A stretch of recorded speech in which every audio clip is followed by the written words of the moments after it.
गरजा महाराष्ट्र न्यूज सदैव आपल्या सोबत।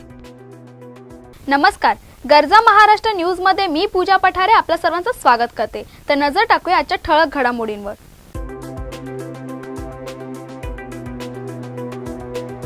गरजा महाराष्ट्र न्यूज सदैव आपल्या सोबत। शिवसेनेचा सत्तेत सहभाग निश्चित, त्यामुळे शिवसेना नेत्यांच्या मातोश्रीवर एरझऱ्या। देवेंद्र फडणवीस मंत्रिमंडळाचा विस्तार उद्या, आठवले आणि जानकरांची वर्णी लागण्याची शक्यता। एरवाडा कारागृहात शिक्षा भोगत असलेला संजय दत्तने पुन्हा सुट्टी मिळावी म्हणून केला अर्ज। आणि अंतुलेंच्या अंत्यविधीला सोनिया राहुल गांधीची गैरहजेरी, पक्षातील कार्यकर्त्यांमध्ये नाराजीचा सूर।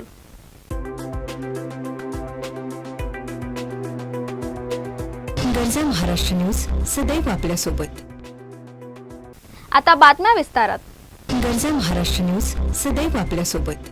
शिवसेनेने सत्तेत सहभागी होण्याचा निर्णय घेतल्यामुळे आता शिवसेना नेत्यांची मातोश्रीवर उद्धव ठाकरे यांना भेटण्यासाठी अक्षरशः झुंबड उडाली आहे।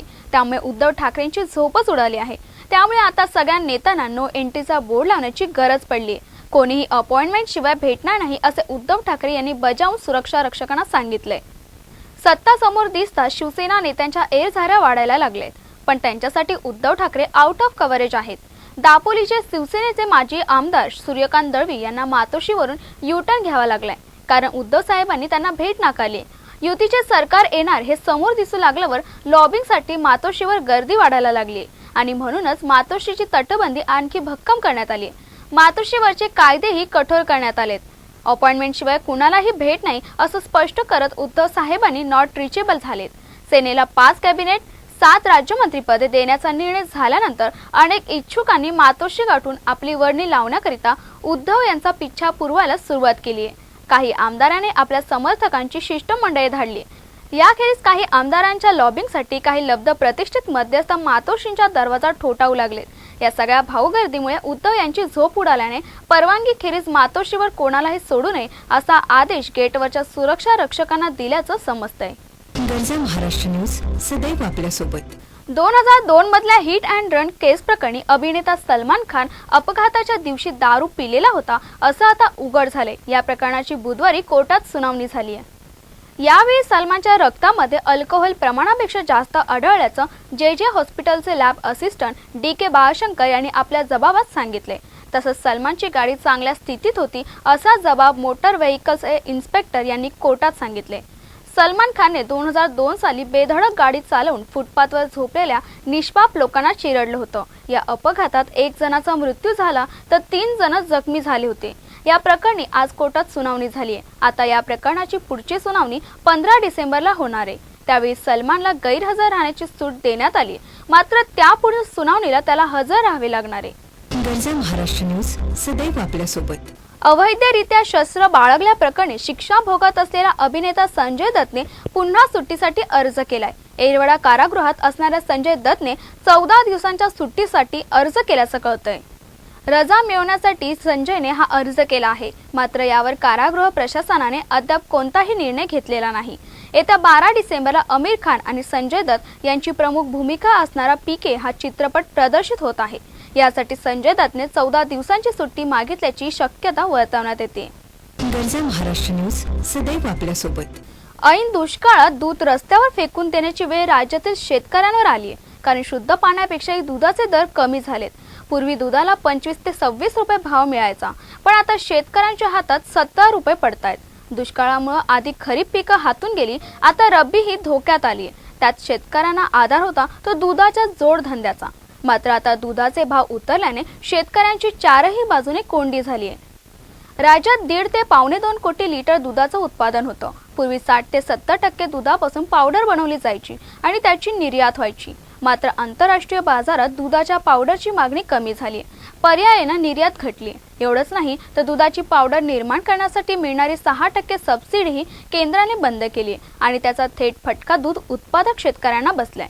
जसं साखर कारखान्यातून राजकारणात जम बसवता येतो, तसं दुधाच्या संघातूनही प्रस्थ वाढवता येतं हे सूत्र राजकारण्यांनी ओळखले। त्यातून नेत्यांनी स्वतःचे दूध संघ उभे केले। परिणामी सरकारी दूध संघ मोडकळीला आलाय। त्यामुळे दुधाचा व्यवसाय खासगी दूध खरेदी संघावर अवलंबून आहे। आता ऐन दुष्काळात तरी हे नेते शेतकऱ्यांच्या दुधाला भाव मिळवून देतात का हे पाहणं महत्त्वाचं असणार आहे। वेळ झाली आहे एका छोट्याशा ब्रेकची. तुम्ही पाहत रहा गरजा महाराष्ट्र न्यूज, सदैव आपल्यासोबत.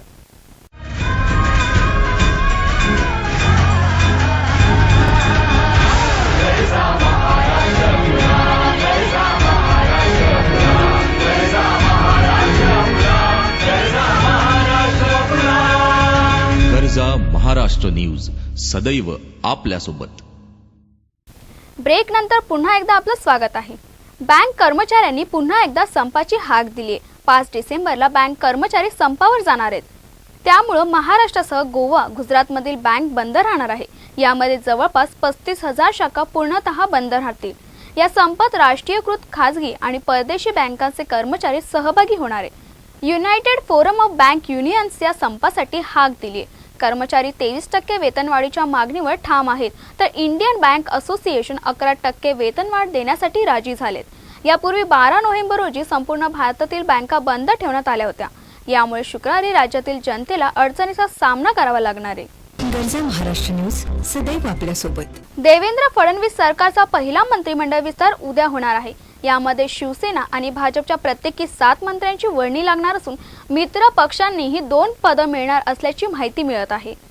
रासपचे महादेव जानकर आणि रिपाईचे रामदास आठवले यांची मंत्रिमंडळात वर्णी लागण्याची शक्यता आहे.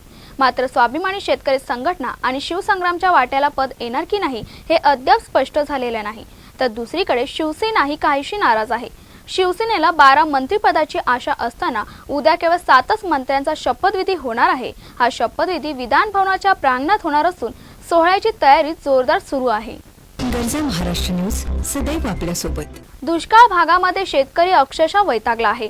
शेतीला पाणी नाही, त्यामुळे चांगली पिके नाही. त्यामुळे शेतकरी हवालदिल झाला आहे. अशा अवस्थेत त्यांच्यावर कर्जाचा डोंगर उभा असल्यामुळे शेतकरी आत्महत्येचा पर्याय निवडत आहे.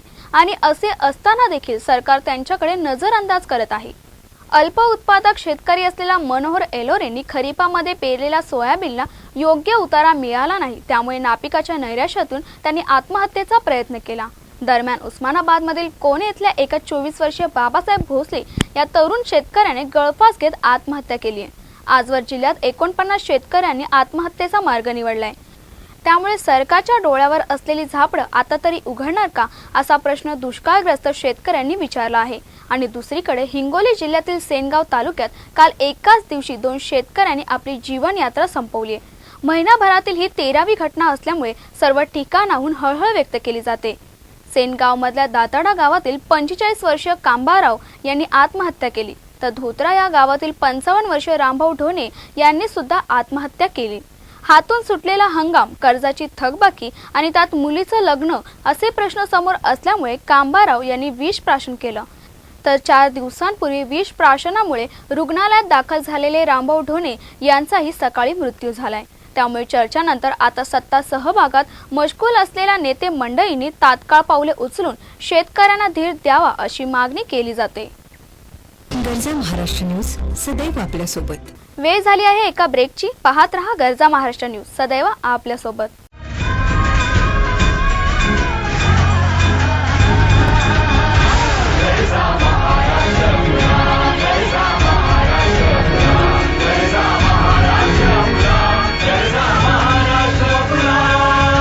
गरजा महाराष्ट्र न्यूज, सदैव आपल्यासोबत. ब्रेक नंतर पुन्हा एकदा आपलं स्वागत आहे.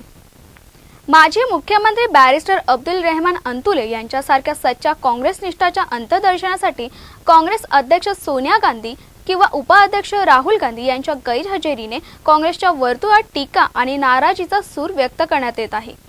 गेल्या आठवड्यात माजी केंद्रीय मंत्री मुरली देवरा यांचे निधन झाले होते. सोनिया आणि राहुल गांधी यांनी मुंबई गाठून देवरा कुटुंबियांचे सांत्वन केले होते. मात्र राज्य आणि राष्ट्रीय राजकारणात देवरा यांच्यापेक्षा अधिक सक्रिय असलेले आणि इंदिरा गांधी यांच्या पडत्या काळात त्यांना एकनिष्ठपणे साथ देणारे अंतुले यांच्या निधनावर सोनिया राहुल अशी संवेदना दाखवली नाही. याबद्दल काँग्रेसचे ज्येष्ठ नेते टीका करीत आहे. गरजा महाराष्ट्र न्यूज, सदैव आपल्यासोबत. जग जोडणाऱ्या फेसबुक सारख्या सोशल नेटवर्क साईटने मुंबई IITच्या विद्यार्थ्यांना चक्क कोट्यवधी पगाराच्या नोकऱ्या देऊ केल्या आहेत. सोमवारी झालेल्या कॅम्पस इंटरव्ह्यूमध्ये फेसबुकने मुंबई IITच्या 5 विद्यार्थ्यांची निवड केली आहे. दीपाली अडलखा, वेदरत्न दीक्षित, रोहन दास, आस्था अग्रवाल आणि राहुल सिंगल यांचा यात समावेश आहे. विशेष म्हणजे दीपाली अडलखला फेसबुकने चक्क 1,42,00,000ची नोकरी देऊ केली आहे. IIT कडून मिळालेल्या माहितीनुसार Facebook, Google, Microsoft, Boston Consulting Group, Blackstone, Samsung, Oracle, LinkedIn, Morgan Stanley आणि शेल सारख्या नामांकित कंपन्यांनी विद्यार्थ्यांच्या मुलाखती घेतल्या. विद्यार्थ्यांच्या मुलाखती घेणाऱ्या कंपन्यांमध्ये आंतरराष्ट्रीय कंपन्यांची संख्या अधिक आहे. गरजा महाराष्ट्र न्यूज सदैव आपल्यासोबत. ऑस्ट्रेलिया आणि न्यूझीलंडमध्ये पुढील वर्षी होत असलेल्या क्रिकेट वर्ल्ड कपसाठी भारताच्या संभाव्य संघाची निवड आज मुंबईत होणार आहे. निवड समितीची 2015च्या वर्ल्ड कपसाठी नव्या खेळाडूंना संधी भेटू शकते. संदीप पाटील यांच्या नेतृत्वाखालील 5 सदस्यीय निवड समितीची आज मुंबईत बैठक झाली आहे. BCCIचे सचिव संजय पटेल यांनी ही माहिती दिली आहे. निवड समिती 7 जानेवारी रोजी अंतिम संघाची घोषणा करणार आहे. हा संघ 14 फेब्रुवारी ते 29 मार्च या काळात होणाऱ्या वर्ल्ड कप खेळणार आहे. दरम्यान 2011च्या चॅम्पियन संघातील कर्णधार महेंद्रसिंग धोनी, विराट कोहली, सुरेश रैना आणि रविचंद्र अश्विन या चौघांचा 2015च्या वर्ल्ड कपचं तिकीट कन्फर्म झाल्याचं कळतंय. तर वर्ल्ड कप 2011च्या विजेता संघातील खेळाडू युवराज सिंह, वीरेंद्र सेहवाग, गौतम गंभीर, हरभजन सिंह आणि आशिष नेहरा सध्या खराब फॉर्ममध्ये आहे. विश्वचषक 2011 मध्ये प्लेयर ऑफ द टुर्नामेंट या ठरलेला युवराज अतिशय वाईट फॉर्ममध्ये आहे. वीरेंद्र सेहवाग आणि गौतम गंभीर, हरभजन यांच्या संभाव्य 30 खेळाडूंमध्ये त्याचा समावेश होतो की नाही हे पाहणं महत्त्वाचं ठरणार आहे. गरजा महाराष्ट्र न्यूज सदैव आपल्यासोबत. तर पुढील बातमी आहे फुटबॉल विश्वातील. भारताने फुटबॉल विश्वचषक स्पर्धेत खेळावे हे प्रत्येकाचे स्वप्न असले तरी त्यासाठी सर्वप्रथम आशियाई फुटबॉल स्पर्धा जिंकावी लागेल. त्यानंतर आपण वर्ल्ड कप स्पर्धेसाठी तयार होऊ असे अखिल भारतीय फुटबॉल महासंघाचे अध्यक्ष प्रफुल्ल पटेल यांनी सांगितले. आशियाई फुटबॉल महासंघाचे अध्यक्ष शेख सलमान बिन इब्राहिम अल खलिफा यांच्या हस्ते कुपरे स्टेडियम सोहळ्याचे उद्घाटन झाले. या कार्यक्रमात प्रफुल्ल पटेल बोलत होते.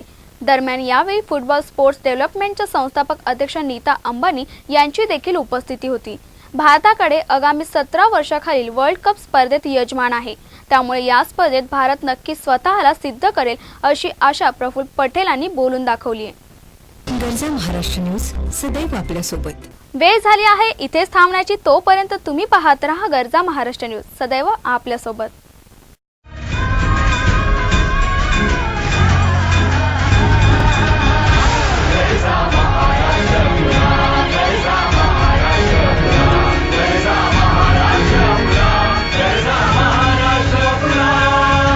गरजा महाराष्ट्र न्यूज सदैव आपल्यासोबत.